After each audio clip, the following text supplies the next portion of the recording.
Olá, bem-vindo a mais um vídeo. Hoje a gente vai trabalhar com o stencil para terminar nossa moldura.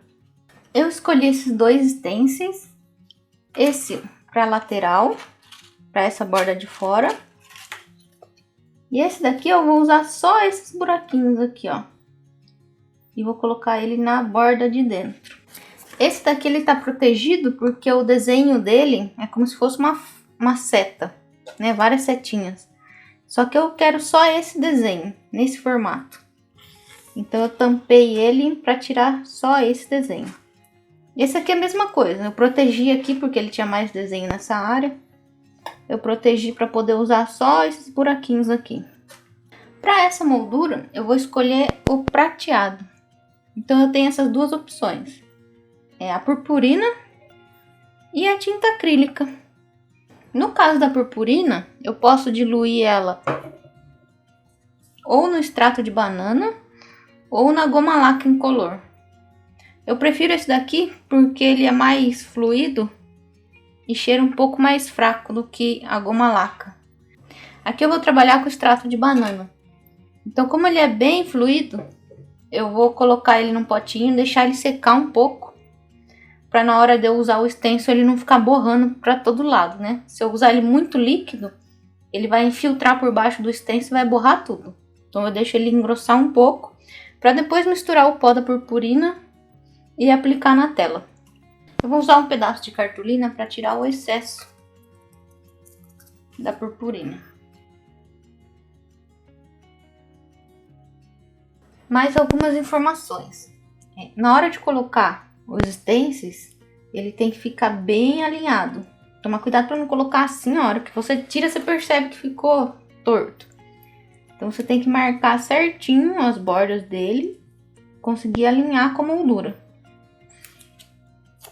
E o pincel que eu tô usando é esse daqui. Ele chama Pitois. E é daquele pelo mais duro, aquele pelo amarelo. Você pode usar também o pincel pata de vaca, que ele é bem parecido com esse. E na hora que estiver pintando, só pintar com batidas assim. Nunca esfregar o pincel, porque senão vai entrar tudo a purpurina por baixo do stencil e vai borrar tudo.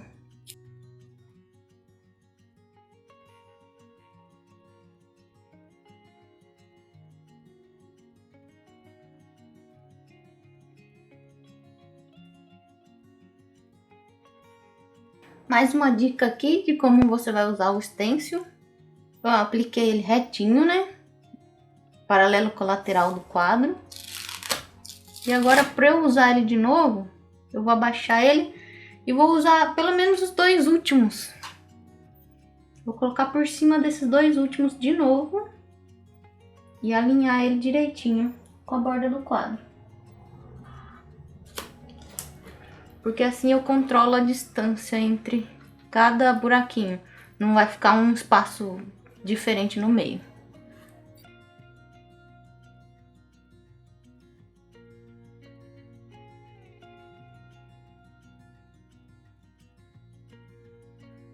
Agora a gente vai trabalhar na sombra do nosso cachorrinho. Eu vou usar esse programa aqui, que é o Corel Photopaint. E vou ensinar por aqui e depois vou ensinar o manual também, caso você não saiba mexer ou não tenha esse programa. Então, ó, usando esse programa, eu vou pegar aqui a ferramenta máscara, mão livre, e vou recortar todo o contorno do cachorrinho. Tá? Eu vou fazer isso nele todo. Agora eu vou clicar aqui com o botão direito do mouse, vou colocar recortar. Clicar com o botão direito de novo, colar, colhe como um novo objeto, tá? Aí ele vai ficar assim, ele tá solto. Aí, com ele solto, o que eu vou fazer? Eu vou pintar o fundo com preto, isso só para ajudar na hora de enxergar ele. Vou fazer um retângulo, usando a ferramenta de formas mesmo, de retângulo. É um retângulo bem grosso, coloquei 90 de contorno. E agora eu vou colocar a sombra nele, usando essa ferramenta aqui, ó. ferramenta sombreamento. Seleciono ele e coloco para que lado que eu quero a minha sombra. Então, ó, eu quero ela para cá, ou eu quero mais para baixo, ou pro outro lado. Tá? No caso do nosso cachorrinho, como esse lado tá mais iluminado e esse tá com mais sombra, você pode perceber aqui pelo focinho dele, ó, esse lado tá mais escuro do que esse. Então, a nossa sombra vai ficar pra cá. Então, eu vou colocar ela meio pra baixo assim, porque eu quero que essa orelha faça sombra aqui também. Certo?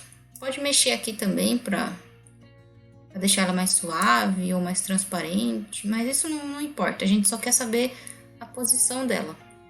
Já feito isso, é isso daqui que eu vou usar para fazer lá na tela. Eu vou usar a referência dos locais que a sombra saiu aqui, ó. Certo? Agora vamos pro jeito manual. No jeito manual, eu posso imprimir o meu cachorrinho do tamanho que eu quero, né? Pode ser pequenininho, porque a gente só quer a referência da sombra. Eu vou recortar o contorno dele, tá? Então, vou fazer só o contorno recortado. E com esse contorno, eu vou mover ele pro lado que eu quero da sombra. Igual eu fiz com o programa, só que aqui vai ser manual, né? Eu vou usar esse papel para saber para onde vai a sombra. Tá? Então, aqui eu sei que a orelhinha tá um pouquinho mais para baixo, aqui também tá sobrando um pouco. Dá pra fazer isso sem nada disso também, ó. Eu posso olhar a sombra dele aqui no sofá mesmo, ó, onde tá, e já imaginar direto lá na moldura. Mas se quem não tem noção nenhuma de sombra, pode usar esses métodos pra facilitar, né? Tem alguns casos que esse método não vai dar certo. Por exemplo, se ele tivesse com muita luz desse lado, o focinho dele ia estar fazendo sombra lá do lado também, né, na moldura. E aqui não tem como, né? Porque esse papel ele não é 3D. Então não teria como eu saber para onde está a sombra do focinho dele. Quando é assim, ou eu vou deduzir onde que está a sombra, ou se você tiver um cachorro na sua casa, você pode iluminar ele com a lanterna do celular e ver como que se comporta a sombra, né, no focinho dele. Ou você pode fazer uma escultura rapidinha com alguma massinha que você tiver, só pra gente ter noção de onde vai a sombra do focinho dele. O ideal é que você pegue bastante referência com várias sombras, né, para todas as direções, e com o tempo você vai se adaptando a isso. Aí não precisa usar nada desses métodos. Mas no começo é legal isso daqui para você fazer certinho. Agora a gente já pode passar a sombra pro quadro. A fita crepe ainda tá no meu desenho para proteger o cachorrinho. Eu vou colocar tinta preta aqui, mas você pode usar qualquer tinta escura que você quiser. Pode ser o sépia, pode ser o sombra azulada, depende do tom da moldura. Se essa moldura fosse clarinha, eu ia preferir usar um azul escuro ou até mesmo sépia, né, que é um marrom bem escuro. Aqui, se eu colocar marrom escuro, não vai aparecer, né, vai ficar da mesma cor da moldura. E o azul não vai combinar, então eu vou colocar o preto mesmo. Esse preto ele não tá diluído com nada, nem com secante, nem com óleo, ele tá do jeito que saiu do frasco. Vou pegar com um pincel meio durinho, tá? O pincel não pode ser muito macio. Pode ser um pincel gasto que você tem aí já. Ó, peguei bem pouquinho. Só sujei a ponta do pincel, tá? Ó, bem pouquinho. Eu vou passar nessa parte, ó, na parte interna da sombra, sempre olhando lá na referência.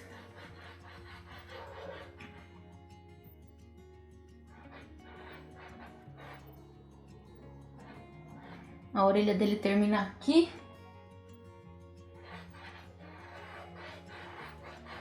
Então a sombra vai vir até aqui mais ou menos. Agora, para esfumar essa parte, eu não vou usar esse pincel que tá sujo. Eu vou pegar um outro, pode ser um pouquinho mais macio esse. Você vê que é sempre pincel chato, né? Eu não uso pincel redondo para isso porque ele é muito macio. Agora, sempre no sentido do risco. Eu nunca vou fazer assim o contrário, senão vai esfumar demais. Sempre no sentido da sombra.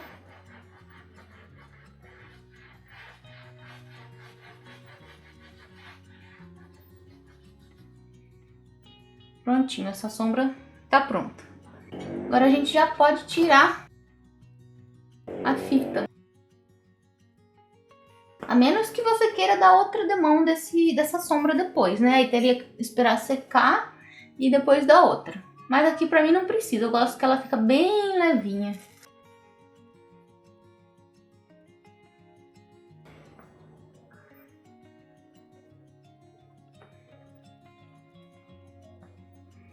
Enquanto estiver saindo muita tinta, eu não passo aqui, tá? Então eu vou limpando até sair bem pouquinho a tinta, ó. Agora a patinha a gente vai ter que fazer o formato da sombra, que é o mesmo formato da patinha dele.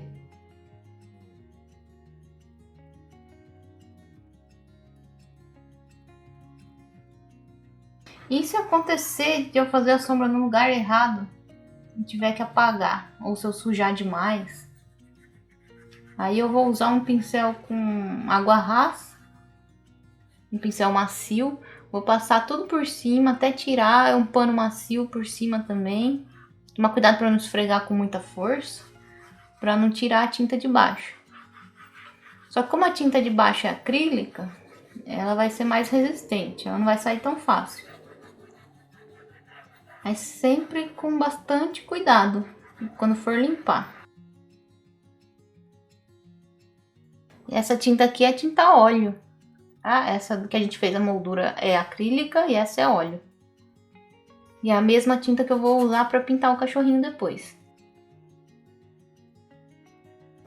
Vamos ver como que ficou essa sombra. Se precisar ajustar depois, a gente pode ajustar sem a fita mesmo, não tem problema.